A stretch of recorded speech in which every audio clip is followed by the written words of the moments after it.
You're going to ask me for a prediction, aren't you? Yeah. I don't want you to, but I know you're going to, because you're not very nice like that. You're a bit of a nasty person. When I like both lads, makes me both lads. I think you know, Dan, if you don't discredit me, I've been on the Moses Tower hype train for a long time. People forget Tyson looked like he had the fight won.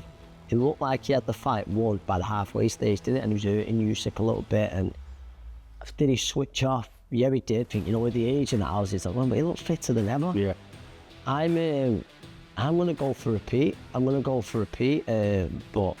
what a fight, and I can't wait again. This is what makes it up there. I'm going to go, it's that 50-50 where, but you don't care, you've asked, stop the dancing, get splinters. I'm going. Well, first things first, Anthony $1 Million Crolla. Yep. 2024 is pretty much coming to an end now, of course. It's been a busy one for the gym in Fox ABC, where we find ourselves, where you train the stars of now and the future. How would you sum up the year you've had? It's been a year of highs, lows. Thankfully, a lot more highs than there has been lows. And I think that's always the case in boxing. I always say it regarding boxing, the highs are so high, but the lows are in so low as well. But no, it's a year that took, great satisfaction in. I was a coach, got my first world champion. Rhiannon Dixon, she was fantastic. Then they had the lows of she had a really bad night in losing her title. But that's something I've come out. I believe she'll come back in 2025 better for that experience.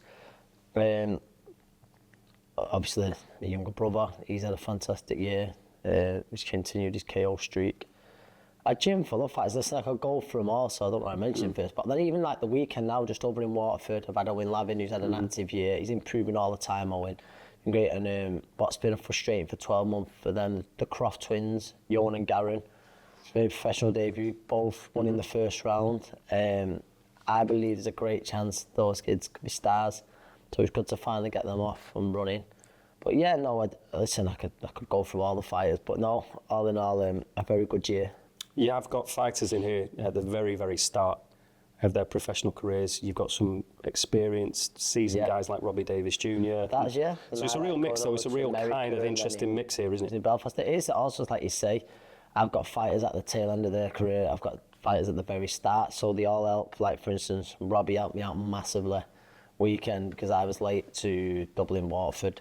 I like you. But yeah, with my fighters there, so they're very lucky, to have such a close gym. I could shout them all out. Genuinely, everyone plays the part. But it's a team, isn't it? There's no iron team, though. I know it sounds cheesy, but it is kind of, isn't it? No, of course, it's very much a team, and it meant a lot there. What the Croft twins, their dad, he's around it all, and he loved seeing it, and he said, it's very much a team. Everyone has the role, and everyone will pull for each other and stuff. Everyone's, even like from the sparring, helping out each other, some little bits of advice they'll give each other and stuff. It's very close, Jim. Now we are coming to a close of the year, and it's a really busy December calendar of boxing. So we're going to run through obviously some of the key fight cards that are coming up. We've got that mega card coming up in Saudi. There's another one that we're going to look at as well next year, but the one that's going to close the show for the boxing year is spectacular. We'll get to the main event in a minute, but it's stacked really. I mean, the first fight that will capture the imagination, I think, because it's the big boys again, is Moses Atoma, who is a sensation, isn't he? Let's face it. Dempsey McCain's in the other corner. Dempsey McCain, it's a genuine fight. It's certainly the toughest fight of big step up for Moses. Team. Big step up. And again, we're on about people being matched aggressively. That's something I do, to believe in that talent. I think Dan, if you don't discredit me, I've been on the Moses Atoma hype train for a long time, well before he turned professional. I just told you about him. Not a chance. But I've been on him earlier. I always remember having a good chat with him. Yeah. Before he turned professional, and there's a lot to like about him. He's scarily confident as well, isn't he, for a teenager?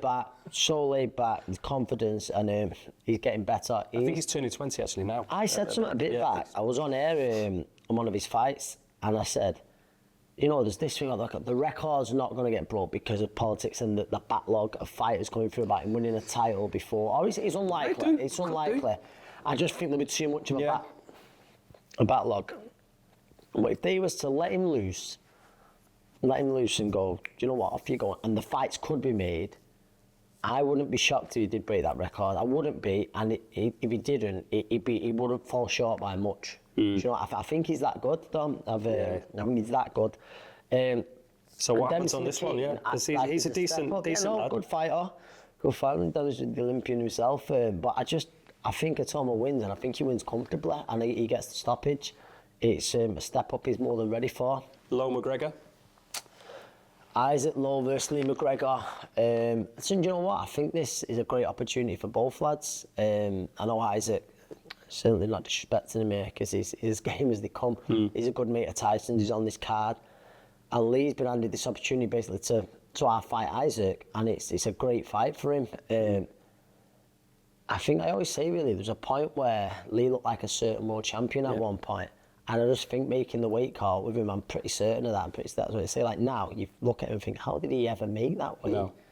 The better at featherweight, obviously. I saw a few like corpses, on the scales in boxing. And Lee's right up there, one of the worst I've seen. Do you know, I'll never know he made the weight. As that took a little bit of an effect on him. But yeah, I think it probably has. I just think Lee will be a little bit too polished for Isaac. Isaac, I'll go way back with, but there's no denying he's coming to the end, and I think his game's coming. I think it'll be very entertaining. Do a goal lead points, or does he get a late stoppage? Late, no points. Lead points. There's another one that God knows what's going to happen. Johnny Fisher, Dave Allen. Yeah. Do you know what?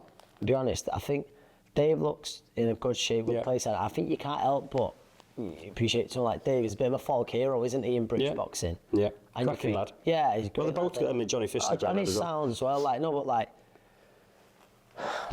And you think, you know what, I'm glad he's getting a bit of an opportunity like that on this card and stuff. You can imagine his content, can't you, all week, but it's going to be fun, isn't it? I want him to be serious as well, though, because I certainly think you can ask Johnny some questions, because Johnny, obviously, he's improving all the time, Johnny. Well, listen, as well, he's also, he's not really had that test yet. Dave Allen, you think, is by far, on paper, his toughest test. I just think with the improvement, I go with Johnny, yeah, definitely, I do go with Johnny. It's just whether I think he catches up with Dave later on. He probably does. I think he probably does. So after a stoppage, after 6 for Johnny, but I think he's going to get asked questions for the first time in his career. I think Dave's got a point to prove against Frazier. I think he was disappointed in himself, and he says he's a lot better, and he's really been on this. He's been in the gym a long time. And I think he will ask questions of Johnny, who's obviously, his confidence is sky high at the minute. But I think we'll see a little bit more polished performance. I think Mark Tibbs and the team are doing a fantastic job with him. Yeah, so Johnny, a stoppage in the second half of the fight. So the main event, is it repeat or revenge with Alexander Usyk and Tyson Fury? Do you know what? I've been talking about this quite a bit for a bit. I think you've got to make Usyk a favourite, like with what went on in the first fight. Tyson arguably should have been stopped. Thankfully, the referee, I thought, although he got a stick, I thought he did a good job, because Tyson come back and he said, listen, you know what it was as well? It was a great heavyweight fight. I think people are forgetting about that. What a good fight, wasn't it? But you know what else I think? No, I'm probably contradicting a bit what I'm saying again. This is again where I think I could get this so wrong. People forget Tyson looked like he had the fight won. It looked like he had the fight won by the halfway stage, didn't it? And he was hurting Usyk a little bit. And did he switch off? Yeah, he did. But one thing I will say as well, Usyk always finds a way. Yeah. Always finds a way to win. The biggest thing he's got for me, usually the strongest strength, is how he adapts. And he finds a way to win them out. He's had a few tough nights, Usyk, but it adapts in there and he finds a way to win, and you think, oh, does he do it again? But I was worried last time when it started, how quick he found his range was scary. And I said, this is going to be a long night for Tyson, this, even though I went Tyson before it, and although again, during the halfways it looked like it was one, but he didn't find his way very fast. I think Tyson wins on points. I think it's close. I think it's possibly even controversial. So then we're left with a problem of, do we have the rubber match? Yeah. If Usyk wins, then it's always, if Usyk wins, then you're a little bit like, well, obviously he's beat Dubois, but although I think Dubois has really improved, so I mean, there's that. You start going for a few fights then, obviously, big AJ and him, there's not really a thing for that. Like, you start thinking, if you've got to make it, I mean, he's already a huge Hall of Famer, but has he really cemented himself as the best heavyweight as well? But you're going to go Tyson points, so we'll see what happens. I'm going Tyson points, right. yeah. After being Usyk up all that much, I'm going Tyson still points.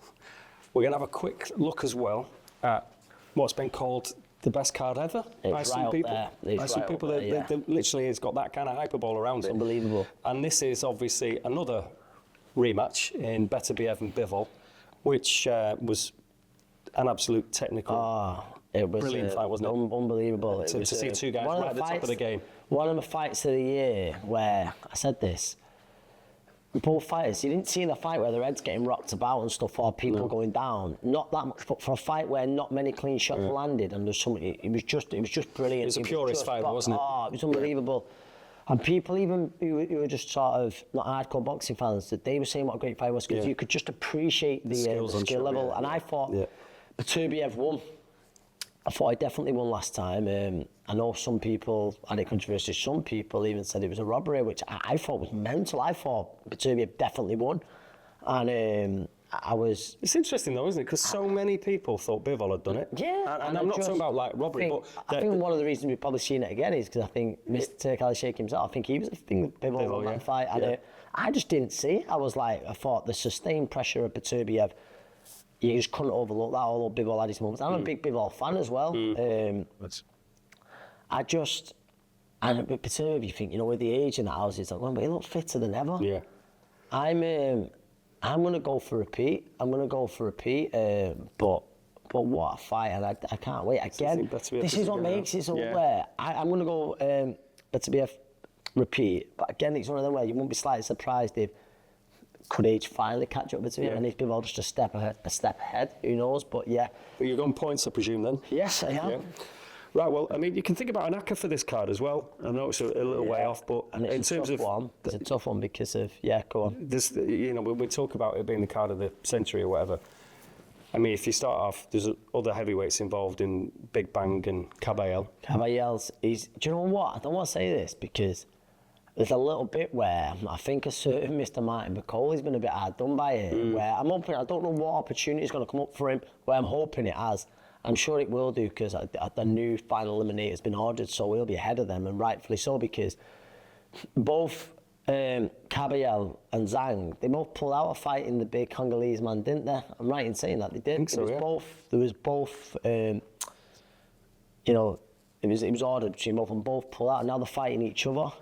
So they're fighting each other on a huge kind of. Listen, it's a great fight, by the way. Yeah. And listen, Zhang's a real problem for anyone. For anyone on the planet, for I think, with the age 5, 6 rounds. I just believe, and I won't be surprised if Zhang clips him, but I just believe that Caballel will just stay out of the way and let it take the pop out of Zhang. He hits the body really well for an heavyweight, Caballel. I've been impressed with Caballel. I thought, what happened to him when he beat Derek all those years ago? That was in Monaco, wasn't it, I think? Yeah, and I think he, listen, I don't think it'll be massively entertaining, to be honest. Might be totally wrong, but I think shaky starts, it's like and then he just pulls away Caballel in the second half and wins on points. Just that freshness wins the fight for him. Here's one that's you're going to be emotionally attached to. Joshua Boatsi and your old stablemate and good pal Callum Smith. I mean, that's the kind of domestic one that in that division that people have been talking about for years. The light heavyweights, it's always been brilliant for the domestic lads. It's a great fight, and I think Boatsi, I think he's improved defensively, Boatsi, and he's going to have to for this fight. I just believe Callum might land a little bit too often. But it's a great fight. What's the Beterbiev fight took out of me, Callum, that night. I was sick of that because I really thought Callum had a great chance, and he'll say it, but he's never really in it. Beterbiev was a little bit unreal that night. Yeah. At the start of the year. Listen, I want to say Callum, unsurprisingly, but no, I do think I just think he'll land a little bit too often, and I think it'll go inside the distance. He's going to be the bigger man as well, isn't it? Which only makes it even more remarkable. Do you know what? And as well, I think you've got two of the nicest lads. They are. Boatsi's a great guy. I think Boatsi's just everything. You can't not like Joshua Boatsi. I think he still does. He still does so much for his church. Yeah. Every year, and he's a good guy, technically very correct. I was always dead impressed with him. I think everyone wanted his signature after the Olympics. Do you remember? He was the one. I mean, he got a bronze, didn't he? But he was the one stylistically that you thought, you know, he'll make the best pro. Yeah. It's been a little bit of a slow burner with him. Had some good fights, but yeah, I think. But I just think Callum, the size could come into it. You know, it's very correct. Both are very correct. Yeah, I'm going to Callum Smith. Do you see the Hamza Shiraz train staying on track against Adamez? I do. Adamez, yeah. I mean, it's a good fight. I think the improvement in Shiraz has been massive. Obviously, he was due to fight Janabek. And I think they've probably gone this way for a reason. I do believe Shiraz and Janabek will meet, but I think Adamez, I don't want to be disrespectful, he's a very good fighter. But he's not as strong as a world champion as what Janabek would be. But I don't want to disrespect him. Still, listen, it's still by far the toughest fight of Hamza Shiraz, this fight. And I think possibly comes through a few rocky moments, but I think he wins on points, Big Hamza. Really improving. Just a couple of other quickies. Stevenson against Schofield. Yeah. It's, do you know what? Schofield's a very, very good fighter. Yeah. I just think, I said this, I back Stevenson against any lightweight. I believe again he'll find a way to win. I just love the way he absolutely calls for it. He calls for the smoking. Be honest, none of the big names really want to fight him. You don't, you know, none of the champions. You never hear him call out. You just see him chatting to him, walking to the ring, that gaff in his tooth, smiling like, I want this fight. And none of them call his name out, not one of them. And I think that's for a reason. So respect to Schofield because he's a top prospect. I just think Stevenson will be way ahead. You know what? And I think, because some people, I think Stevenson points, but I think he's going to try and make a bit of an impression, so I won't be surprised if he does force a stoppage, you see him a little bit more aggressive than normal. Well, Schofield's a very, very good fighter, and like a lot of people before, it was like, he's a world champion in weighting. Just think Stevenson's he's gonna come a little bit too soon. And then Daniel Dubois, recent conqueror of Anthony Joshua. Joseph Parker, who's had a really interesting career because, Unbelievable you know, when he was getting battered by Joe Joyce, it looked pretty much all over for him. And how he's come back, unbelievable. And he's on about some of the great guys in boxing, Joe Parker. Yeah, fantastic.